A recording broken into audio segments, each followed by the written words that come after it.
Bom dia a todos. Que Jesus, nosso querido Mestre, possa nos dar a sua paz hoje e sempre. Estamos chegando ao final do nosso ano de 2024. Hoje é a penúltima palestra aqui no Centro Espírita Allan Kardec. A gente queria agradecer a presença de todos que estão aqui no Salão Vinícius, saudoso Vinícius Pedro de Camargo, que escreveu belíssimas obras sobre a vida de Jesus, e que vale a pena a leitura para quem não fez ainda. E aqueles que estão acompanhando a gente pela internet, aqueles que estarão assistindo a gente depois, porque com a tecnologia foi possível nós eternizarmos algumas palestras que acontecem nesse salão e que enriquecem a nossa vida. O intuito nosso é simplesmente conversar sobre Espiritismo, sobre Evangelho, sobre algumas pesquisas que a gente faz sobre os assuntos que os expositores trazem aqui, com muito carinho, com muita dedicação. E hoje eu trouxe para a nossa reflexão um tema que chega a ser um pouco polêmico nas escolas teológicas. Mas a gente não vai ficar preso às questões históricas desse tema, especificamente, porque o tempo não vai permitir. Vamos trazer apenas alguns relatos a respeito da historicidade do tema, mas a ideia é que a gente evoque a presença de Jesus. E evocando a presença do Mestre para este salão, para este momento, a gente procure compreender não apenas quem foi Jesus, mas quando ele nasceu verdadeiramente. Por quê? O Evangelho segundo o Espiritismo, que é estudado em nossa casa semanalmente, teve como objeto de estudos um trecho denominado "Não vim destruir a lei". Quem participou das preleções dessa semana, pôde aí verificar várias abordagens sobre essa temática. Não vim destruir a lei. Mas o mais importante desta análise é compreender, a primeira coisa que eu queria reforçar aqui para todo mundo, que Jesus, ele é um espírito que reencarnou há mais de 2000 anos atrás, numa sociedade onde o Império Romano dominava juridicamente e socialmente, permitia que os povos dominados praticassem as suas religiões específicas e tivessem a sua estrutura de funcionamento, desde que não ferisse frontalmente as leis do Império Romano e principalmente o imperador. Mas o que a gente mais fica assim, e a gente precisa reforçar, é que Jesus nasceu judeu, viveu como judeu e morreu como judeu. Jesus, em momento algum, ele foi cristão. Jesus não foi cristão? Não. O cristianismo é uma ideia que surgiu pós-mortem, após a desencarnação de Jesus, trazida pelos seus seguidores, e que ao longo de mais de 2000 anos foi se alterando de uma maneira significativa, devido à religião que surgiu, uma religião humana, a partir daquilo que Jesus havia ensinado. Mas o Mestre saudoso foi judeu na sua essência absoluta. Por que a gente precisa reforçar? Porque tudo aquilo que a gente vai falar aqui, ele parte de um pressuposto, de uma vivência, de uma experiência que aconteceu há mais de 2000 anos. Numa sociedade que é completamente diferente da nossa, mas que tinha, especificamente do ponto de vista histórico, um funcionamento específico. Então, vejamos que do ponto de vista histórico, o nascimento de Jesus, ele marca uma nova era. A gente pontua a história antes de Cristo e depois de Cristo, pelo menos a maioria das sociedades da Terra. Tem alguns povos que os calendários são diferentes. O calendário chinês, por exemplo, é completamente diferente do nosso calendário. Mas o que a gente percebe? Que para aquelas sociedades que trazem o cristianismo como uma referência, a gente usa o calendário gregoriano como referência, que foi estabelecido, em determinado momento, para que a gente pudesse situar o tempo e o espaço.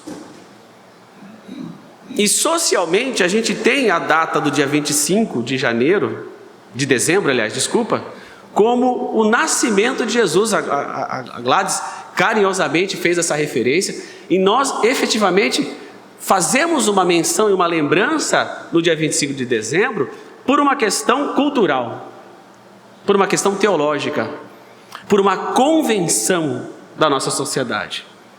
A gente sabe que Jesus nasceu, por volta aí, alguns especialistas dizem de 6 a 4 anos antes de Cristo, durante o reinado de Herodes, porque existem muitas justificativas históricas, científicas, para comprovar isso. Outros também falam que no próprio Evangelho existe uma tentativa de fazer com que, através da tradição judaica, Jesus se ligasse à família de Davi. Jesus estaria nascido em Belém, em Nazaré, enfim, existem muitas evidências históricas, dizem por aí alguns especialistas que Jesus nasceu em abril, mas o dia 25 de dezembro, especificamente, está ligada a uma festa que era chamada na época de pagã, mas é porque o próprio movimento cristão tomou conta do Império Romano de tal tamanho que em um momento, um imperador determinou que aquele movimento fosse a igreja oficial do Estado. E aí surgiu daí a Igreja Católica Apostólica Romana. E católico significa universal. E toda a cultura helênica, toda a cultura romana, ela passou a fazer parte do contexto desse movimento cristão. A gente não vai... A quantidade de informações que pegam o nascimento de Jesus até o surgimento dessa religião, com R maiúsculo, institucional, são milhares de informações que não daria para a gente falar em 45 minutos. Mas o mais importante é que nessa transição, muitas figuras, muitas imagens que eram usadas pela cultura romana, passou a ser pauta e passou a ser uma expressão cultural do próprio movimento cristão. Muitos deuses foram substituídos por muitos santos. E Jesus, que é o sol do mundo, a luz que vem do alto, a luz que ilumina a nossa vida, passou a ser comemorada no dia 25 de dezembro, segundo os especialistas nessa área, por conta de uma festa que havia nesse tempo, chamada a Festa do Sol Invictus. E aí substituiu o nascimento de Jesus pela Festa do Sol Invictus, porque a referência ela é muito forte. Porque o Deus Sol, aquele que ilumina o mundo, se afigura agora na presença e na figura de Jesus. Agora, ocorreu que nesse movimento de transição, colocaram Jesus numa distância inominável. Colocaram Jesus numa distância inatingível quase para muitas pessoas. E muitos dos movimentos cristãos que foram surgindo ao longo da história, existem muitos movimentos que tipificam o cristianismo ao longo da história, não é um só. Mas muitos deles que tentaram, por exemplo, resgatar a vivência do cristianismo ou das mensagens de Jesus na sua pureza, foram quase que dizimados. Porque você trazer para a terra, para a nossa convivência, alguém que para uma instituição é Deus, é esse sol invictus, é essa luz que vem do mundo, é humanizar uma divindade que na história ela virou quase que algo inatingível. Só que, independente do local onde Jesus tenha nascido, existem evidências históricas, sim, do seu nascimento. Alguns teólogos, inclusive, falam que a sua mensagem que ele trouxe de amor, de paz, de revolução, de libertação, representa, sem dúvida alguma, a maior prova da sua existência. Porque nenhuma mensagem duraria tantos séculos, suportaria tantas guerras em nome de Deus, venceria tantas deturpações ao longo da história do ponto de vista da sua interpretação. Então a mensagem de Jesus, sem dúvida nenhuma, independe se ele nasceu em Belém ou se ele nasceu em Nazaré. Existem evidências arqueológicas que comprovam uma série de informações, mas o mais importante agora, nesse momento, há 3 dias de uma comemoração cultural do seu nascimento, nós gostaríamos de evocar efetivamente a sua presença. Quem foi Jesus de verdade? Esse judeu que trouxe uma verdadeira revolução para as nossas vidas. Então, é importante entender agora que a partir dessa... Deixa eu pegar aqui que a minha colinha sumiu, peraí. A partir dessa perspectiva, o que a gente quer entender? Que nesse contexto histórico, apesar dos debates modernos e antropológicos e até arqueológicos que falam sobre Jesus, o que nós gostaríamos de trazer agora para a sua compreensão, para a nossa compreensão naturalmente, é que esse simbolismo do dia 25 de dezembro, que a gente chama de Natal, que tem vários movimentos capitalistas, mercadológicos, de presentes, enfim, a árvore de Natal, Papai Noel, hoje a Coca-Cola que faz um monte de carro para lá e para cá. É lindo ver tudo isso, esse movimento. As pessoas parecem que são invadidas por um sentimento de nostalgia, de paz, de amor, de solidariedade. As ruas ficam enfeitadas, as casas iluminadas. E aí, outras pessoas, nesse momento, sofrem duramente a perda de entes queridos, passam por doenças imensuráveis, sentem um vazio nesse momento. Quantas almas neste mundo não sentem esse vazio em momentos como esse? Parentes que estão separados, filhos que foram embora e não voltam no Natal, filhos que nem ligam para os pais. Então a gente já começa a chamar a atenção para um sentimento que tem que estar o ano inteiro. Filhos que foram para o exterior ou estão morando em outra cidade, ligue para os seus pais todos os dias. Não espere ele se ausentar. A gente nunca sabe quando nós retornaremos ao mundo espiritual. E os nossos pais também. Então liguem todos os dias. Hoje a gente tem uma comunicação maravilhosa, rápida. Tem o WhatsApp. Para os mais velhos tem o Zap, que a gente chama carinhosamente, que não custa nada mandar um oi, um bom dia. Papai, estou aqui. Mamãe, muita saudade. Manda um coração, manda uma mensagem, uma figura. Para quem está distante, o sopro de um sorriso é quase um bálsamo para as almas dessas pessoas. Então, esse 25 de dezembro, que marca culturalmente o nascimento de Jesus, independente do dia em que ele nasceu, o lugar que ele nasceu, eu evoco o tema da nossa conversa. Quando Jesus nasceu verdadeiramente? Para cada um de nós. Para cada uma das pessoas que um dia tomaram contato com os ensinamentos de Jesus. Se Jesus é, para nós espíritas, modelo e guia da humanidade, por que a gente não traz a presença de Jesus todos os dias? Porque é muito difícil fazer isso. Porque nós somos imperfeitos.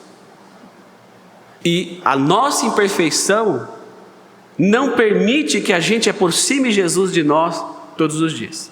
Falo por mim, com a maior tranquilidade, com a maior transparência possível. Não há santidade no sentido de ser bom em todos os nossos corações 100%. O que existem no mundo de expiações e provas a qual nós estamos vivendo são seres individuais na luta diária, tentando se melhorar, tentando se aperfeiçoar. E uns aprofundando as suas imperfeições.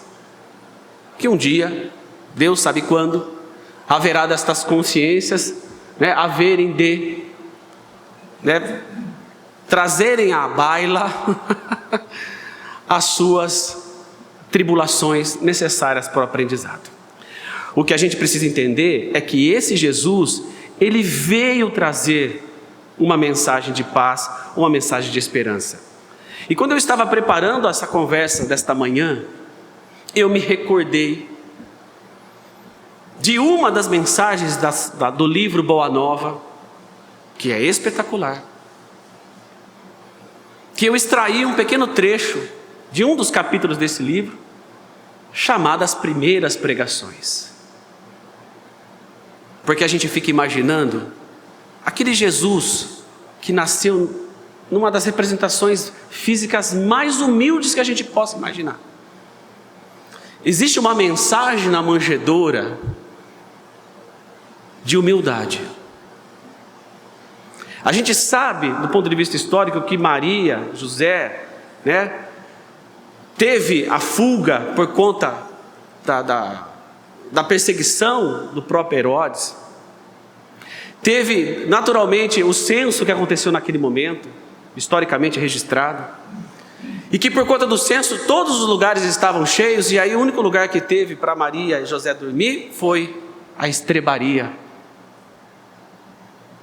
E Jesus, que hoje é para nós a representação viva de amor, de verdade e paz, ao nascer, trouxe para a nossa reflexão uma das maiores mensagens de humildade que a gente insiste em não aprender,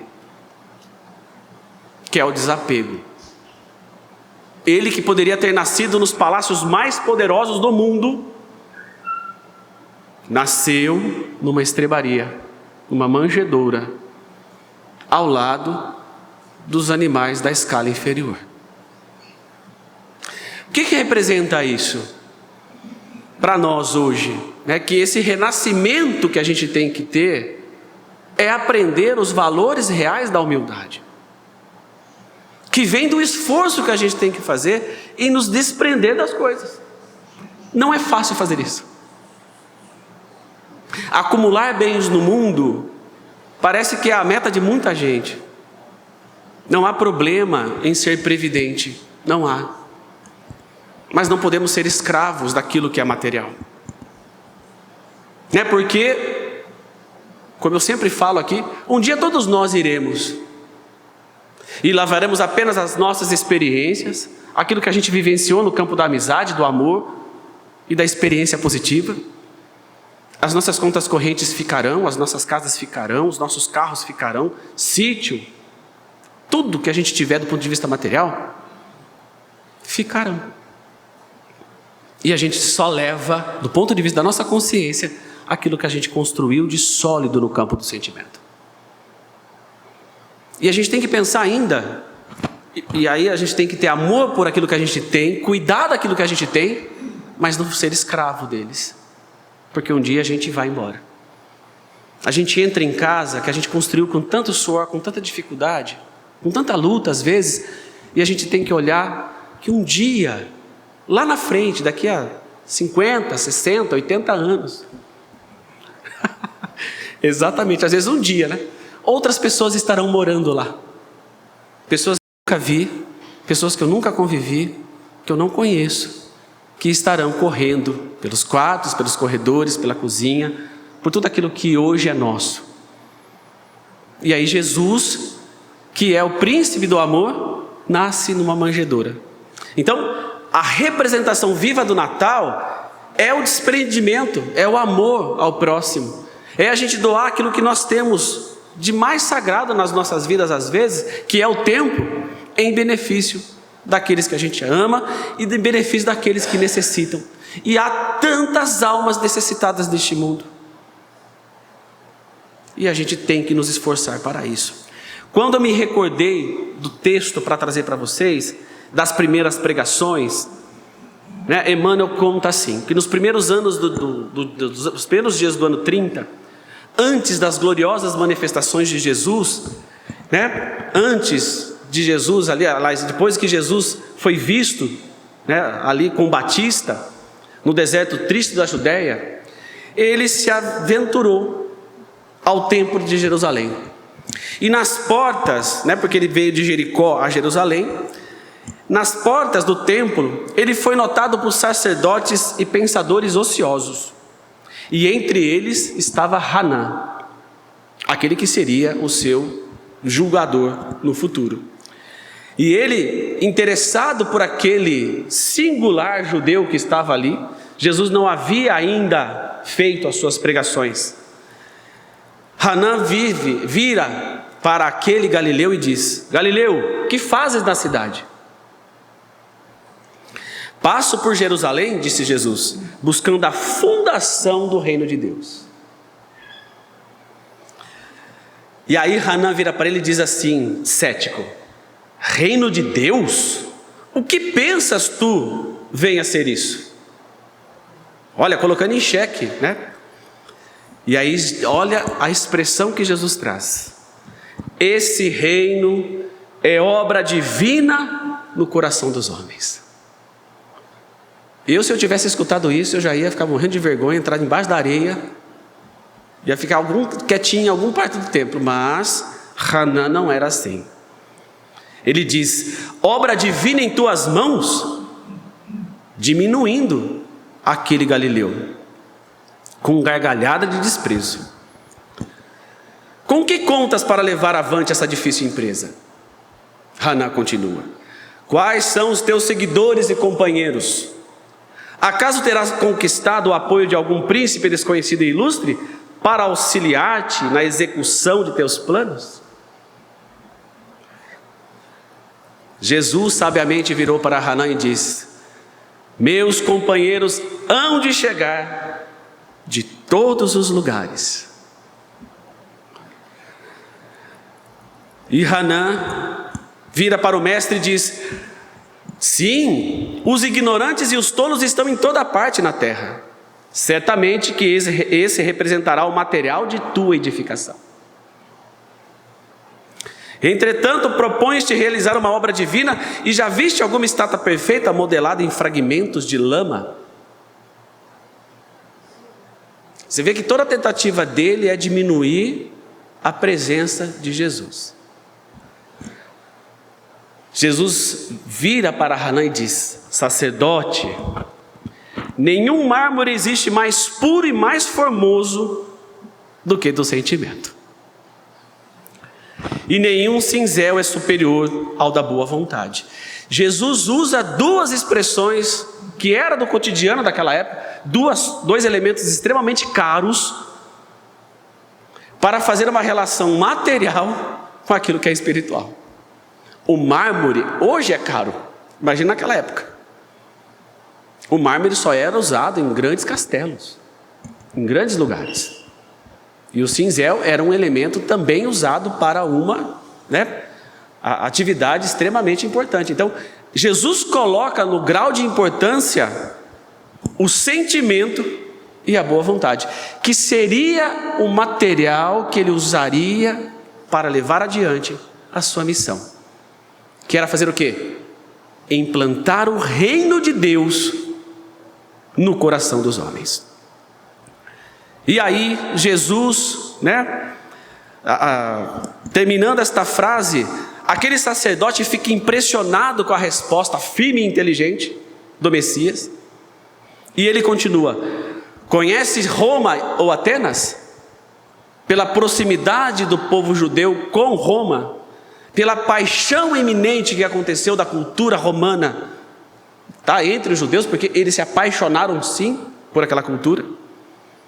Ele pergunta: conheces Roma ou Atenas? E Jesus sabiamente responde: conheço o amor e a verdade. Tem ciências, continua Hanan, dos códigos da corte providencial e das leis do templo? E Jesus sabiamente responde: sei qual é a vontade de meu Pai que estás nos céus. O sacerdote, contemplando irritado aquele mestre meigo, calmo e tranquilo, dirigindo-lhe um sorriso de profundo desprezo, demandou a torre Antônia, que era um espaço dentro do templo de Jerusalém de observação, que ficava no alto, num espaço bem específico do templo. No dia seguinte, pela manhã, o mesmo peregrino foi visto a contemplar as maravilhas do santuário, antes alguns minutos de internar-se pelas estradas banhadas de sol, a caminho da sua Galileia distante, procurando levar o reino de Deus no coração do homem, através do amor, da paz, da libertação, das curas que realizou, e no final da sua jornada, o seu maior testemunho, diante da morte iminente, ainda perdoar aqueles que estavam ali, transgredindo todas as leis de Deus, procurando evocar a presença de Deus e dizendo: Pai, perdoai-vos, eles não sabem o que fazem. Como um pai sábio, que sabe que a sua criança um dia vai amadurecer. E por mais difícil que seja essa tarefa, a gente tem que continuar oferecendo as lições do dia a dia para aquelas crianças, a fim de que elas cresçam sábias, prontas para enfrentar o mundo de grandes adversidades. Então, nesse momento, Hanan não aproveitou a presença de Jesus para interiorizar as suas mensagens. Ele satirizou, ele saiu irritado, porque Jesus não queria impor as suas informações, o seu conhecimento. Quando aquele doutor da lei indagava, Jesus respondia com sabedoria. E em todas as suas pregações, Jesus jamais impôs a sua opinião. Ele ofertava uma nova perspectiva. Ele trazia sob a ótica da verdade divina, ou seja, das leis de Deus, que muitos ainda não sabiam interpretar. Era quase zero as pessoas que interpretavam com magnitude as leis divinas naquela época. Jesus estava quase sozinho, apesar de ter os seus apóstolos do seu lado. E a gente fala que Jesus estava quase sozinho, por quê? Porque nem os apóstolos, muitas das vezes que são narradas no Novo Testamento, entenderam o que Jesus efetivamente queria dizer. No entanto, em uma das imagens mais impressionantes do Evangelho, foi quando Jesus reúne os seus apóstolos e ele exige que ele, mestre, lave os pés dos apóstolos, dando mais uma imagem de liderança. Sim, de liderança. Se a gente quiser realmente ser um líder espiritual, se a gente quiser realmente ser uma pessoa que quer ajudar as outras, que a gente se sinta como servidor. Porque em uma das histórias que rondam o Evangelho, os apóstolos estavam indo com Jesus a determinado lugar, e os apóstolos estavam conversando entre si, quem seria o maior no reino dos céus? Seria Pedro? Seria João? Quem seria o maior entre aqueles no reino de Deus? E foram perguntar para Jesus: Senhor, quem de nós é o maior no reino dos céus? E a que Jesus teria respondido: aquele que quiser ser o maior no reino dos céus, que seja o menor e o servidor de todos. Então, servir o próximo é uma das diretrizes do verdadeiro cristão. Foi essa uma das maiores mensagens que Jesus trouxe. E quando ele disse que ele lavaria os pés dos apóstolos, e eles não queriam, e aí Jesus faz uma ameaça, e é uma ameaça construtiva, pedagógica: se vocês não me permitirem fazer isso, não terão parte comigo no reino dos céus. Ele não estava chantageando, ele precisava dar aquela lição, para que essa lição penetrasse a nossa alma para sempre.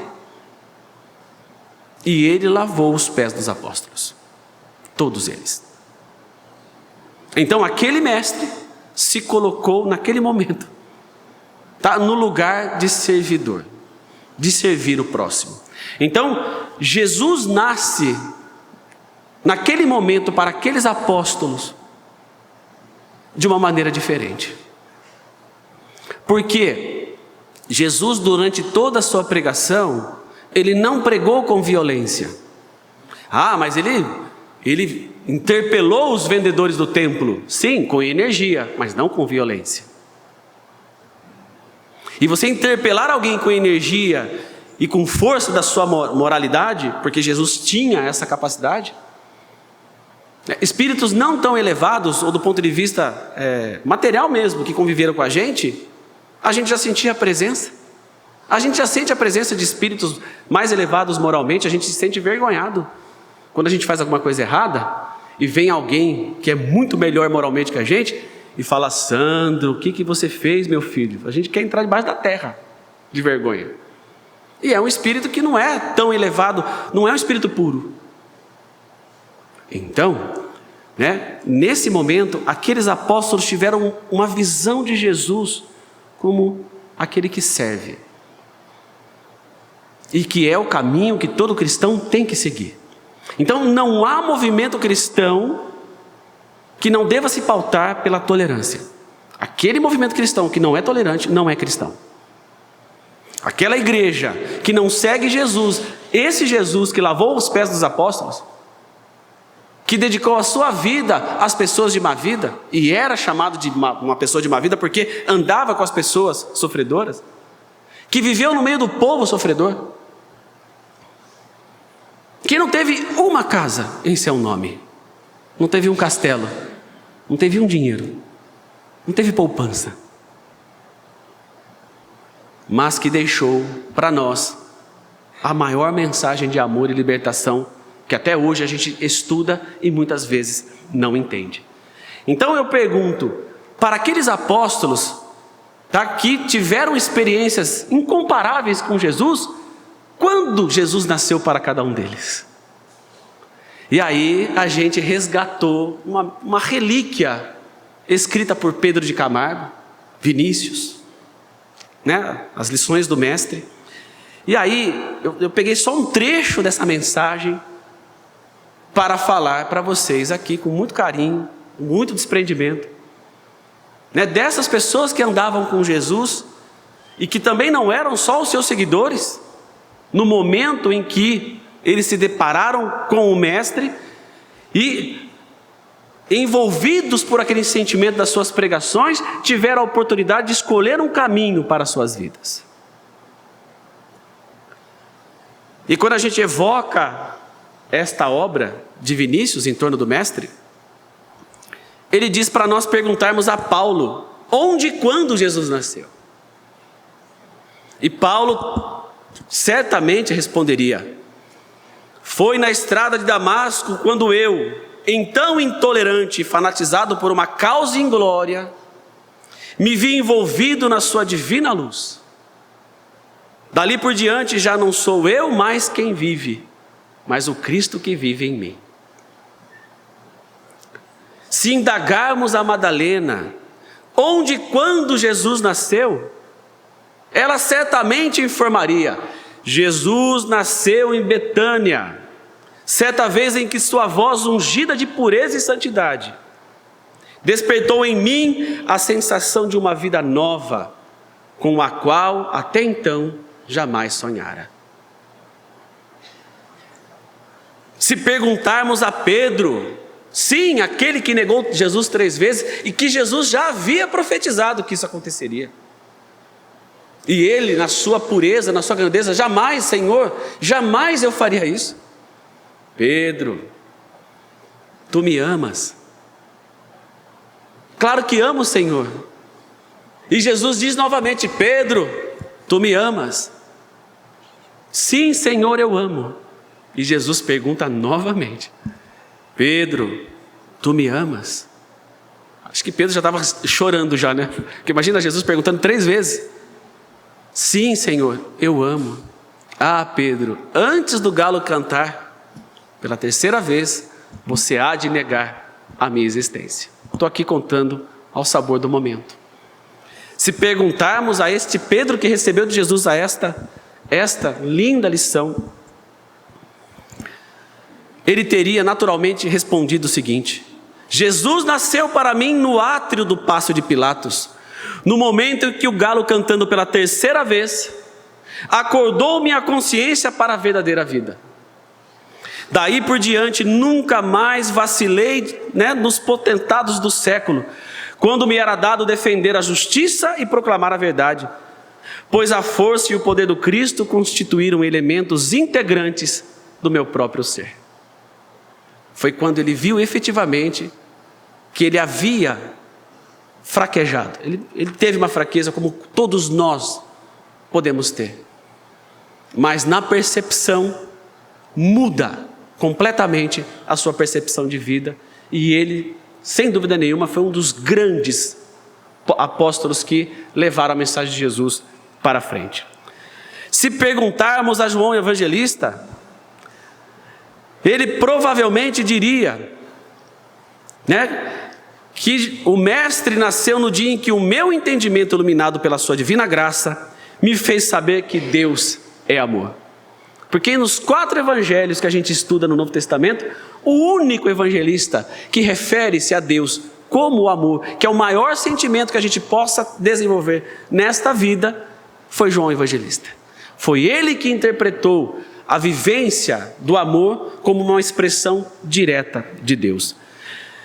Dirijamo-nos, portanto, a Zaqueu, o republicano, o cobrador de impostos, aquele que era odiado pelos próprios judeus.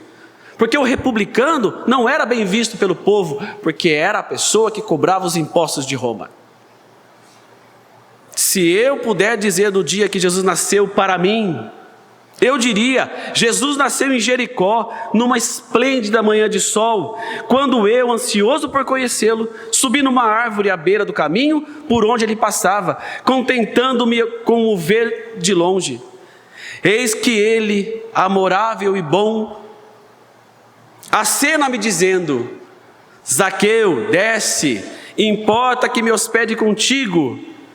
Naquele dia entrou a salvação no meu lar. E a gente fica imaginando o quanto de revolucionário tem no convite de Jesus para entrar na casa de Zaqueu. Foi uma chamada para toda a sociedade judaica que precisava aprender o sentido do perdão. E a conviver com o antagonismo, com as pessoas que muitas vezes nos perturbam. Por fim, chamemos Tomé, o incrédulo, aquele que não acreditou que Jesus ressurgiria. Num dos momentos mais emblemáticos do Novo Testamento, Jesus ressurge entre os apóstolos sem o auxílio de portas e janelas. Jesus aparece espiritualmente para aqueles apóstolos. E a primeira coisa que ele diz é: paz seja convosco, oferecendo para aqueles atormentados, porque os apóstolos estavam atarantados pelo medo, desesperados, estavam trancados há dias, sabendo que fizeram o que fizeram com o seu mestre, se pegassem eles, o que não fariam? E Jesus ressurge espiritualmente, entra naquele ambiente e diz: paz seja convosco. E chama Tomé, que havia dito que só acreditava que Jesus havia ressurgido espiritualmente, porque Jesus já tinha sido visto por Maria Madalena, e que não foi acreditado pelos seus colegas, por ser uma pecadora, por ser uma mulher. E aí Jesus, depois de oferecer a paz para todos, vira para Tomé e diz: Tomé, põe teu dedo aqui, Tomé, sente as chagas, sou eu de verdade. E é essa experiência que faz com que Tomé, na visão de Vinícius, diga isso: Jesus para mim nasceu em Jerusalém, naquele dia memorável e inesquecível em que me foi dado testificar que a morte não tinha poder sobre o Filho de Deus. Só então compreendi o sentido de suas palavras: eu sou o caminho, a verdade e a vida. E por fim, relata Vinícius no seu texto: se chamarmos à baila e evocar a presença de Dimas, aquele ladrão que morreu ao lado de Jesus, e que é objeto de muitas contrariedades do ponto de vista da hermenêutica, da interpretação do Evangelho, né? Porque ele é chamado do bom ladrão, porque Jesus teria dito para ele, né? Porque um começa a criticar Jesus: se não é o Filho de Deus, salve-nos então. E aí o bom ladrão Dimas teria dito o que para ele? Olha, para de fazer isso, porque ele realmente é um inocente, está morrendo, nós fizemos alguma coisa errada, ele não. E aí Jesus teria dito, né? Bem-aventurados sois vós, porque hoje mesmo estará comigo no reino de Deus. E que a partir desta interpretação equivocada muitas vezes, muitas manifestações religiosas vieram ao longo dos séculos sendo desenvolvidas.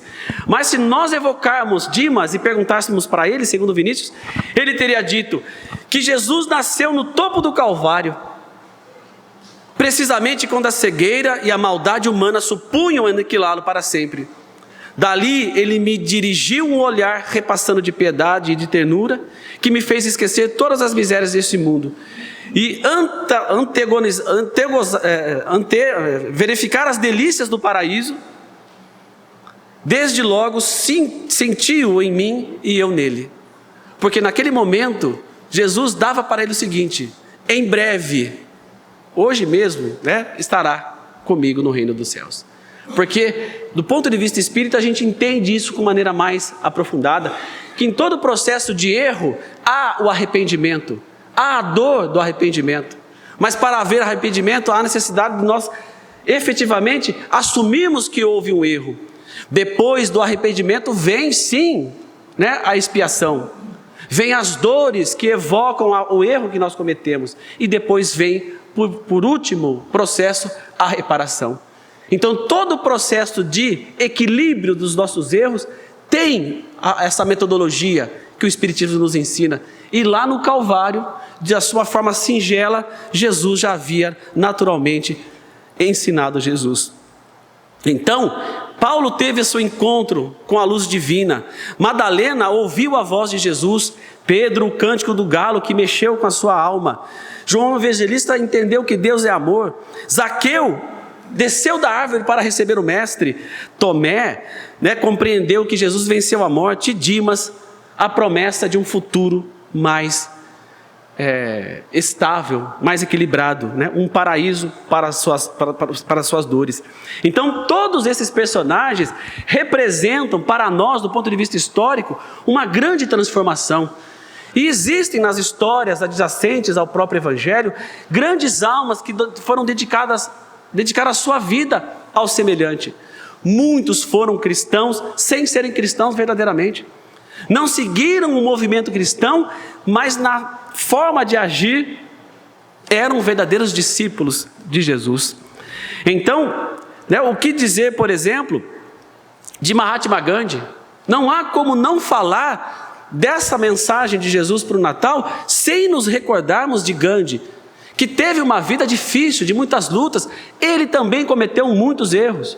Quando a gente estuda com profundidade a sua vida, a gente vê que ele também era imperfeito, mas um homem que libertou todo um povo, toda uma sociedade, um país, de uma grande subjugação, através da não violência, através do amor. Né? Todos os seus escritos, os seus discípulos, o seu próprio neto, hoje fazem grandes movimentos no mundo para levar as pessoas à comunicação não violenta, através do amor, para libertar as pessoas, às vezes das suas próprias imperfeições. O próprio Gandhi teria dito que perdesse toda a Bíblia e salvasse todo o Sermão da Montanha, nada teria se perdido, porque o Sermão do Monte representa aquilo que é mais belo dos ensinos de Jesus. Então, para cada um desses personagens que nós dissemos, Jesus nasceu no momento. Aí eu aproveito para relembrar, por exemplo, se nós perguntássemos para Santo Agostinho, quando Jesus nasceu para ele, talvez que ele diria, tá, isso é uma elucubração minha, tá, muito pessoal, talvez ele diria que Jesus efetivamente nasceu para ele quando ele saía do átrio onde ele julgava os casos através da sua verbalização, da sua capacidade intelectual, porque Santo Agostinho era, né, ele era quase que um advogado na sua época. E como é que era a defesa das causas? Ele retoricamente defendia o seu ponto de vista, e se ele fosse ovacionado pelo povo que o ouvia, a tese dele era aceita.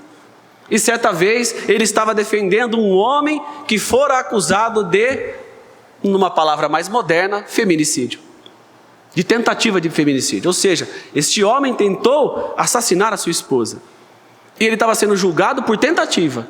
E Santo Agostinho, que era um homem brilhante, uma capacidade de convencimento incomparável, conseguiu arrancar daquele povo que estava lá a aclamação que ele dava, e aquele homem foi libertado. E ele continuou o seu trabalho.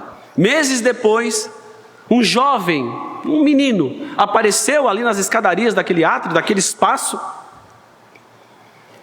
parou na frente de Agostinho, de Hipona, e disse para ele: o Senhor matou meu pai. Sim, o Senhor matou meu pai. E ele, tomado de espanto, fala assim: não, imagina, jamais. Sim, o Senhor não libertou o fulano de tal, que fora acusado de tentativa? Ele simplesmente consumou aquilo que ele tentou tempos atrás. E aí, ele foi tomado, segundo a biografia dele, ele foi tomado de um espanto tão grande, de um sentimento tão enorme, que ele abandonou a sua atividade profissional. Ele se enveredou por todas as experiências mais mundanas que vocês possam imaginar, que está relatados lá, né, em Memórias e Confissões, que inclusive lá no final de Memórias e Confissões há um trecho maravilhoso que está grafado no Evangelho do Espiritismo, maravilhoso, tá? Onde ele fala que, isso está no livro, que a sua mãe, Mônica, que se tornou uma santa na Igreja Católica, que orou pela conversão de Santo Agostinho por mais de 30 anos, e ele veio a se converter ao cristianismo, sim, e se tornou um dos maiores pais da Igreja, introduzindo a filosofia no seio da Igreja Católica. Lá no final do livro ele diz que ele, apesar da partida da mãe, ele espera ansioso para que a mãe retorne e conte para ele como é as glórias do mundo eterno, do mundo espiritual. Diz ali, dando indícios de que ele compreendia a imortalidade. Então, para Santo Agostinho, provavelmente, ele diria que naquele relato difícil, né, e que ele recebeu daquele menino, apesar de demorar o tempo que for, foi aquele relato que fez com que ele se conectasse com a essência divina de Jesus. E ele veio, portanto, a se converter ao cristianismo. E o último personagem que eu gostaria de evocar é a presença, para a gente terminar, é a presença de C.S. Lewis, um grande historiador, né, um especialista em história medieval, que até então era ateu, não acreditava em absolutamente nada, mas a vida levou C.S. Lewis ao seu encontro com a mensagem de Jesus. E a partir desta mensagem, desse encontro, ele não só se tornou cristão, mas como ele criou obras inesquecíveis, que até hoje a gente não apenas lê, mas assiste os filmes hollywoodianos. Como, por exemplo, as Crônicas de Nárnia. Quem não leu, leia. Quem não assistiu, assista. Porque aquela é uma releitura que ele faz de muitos trechos do próprio Evangelho. Então, usando do seu conhecimento da história medieval, ele cria verdadeiras histórias lindíssimas e belíssimas para falar da sua experiência com Jesus. E hoje, suas obras encantam multidões.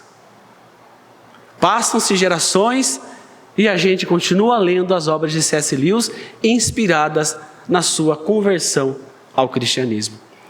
E eu queria terminar agora, portanto, eu não poderia deixar de fazer isso, de fazer aqui uma evocação pessoal. Quando é que Jesus nasceu para cada um de nós? Quando é que nós tivemos uma experiência significativa, espiritual, de encontro com o Mestre? Foi através de um sonho?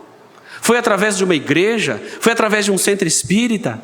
Onde é que nós, na nossa jornada terrena atual, tivemos a oportunidade de nos conectar com a essência do Cristo?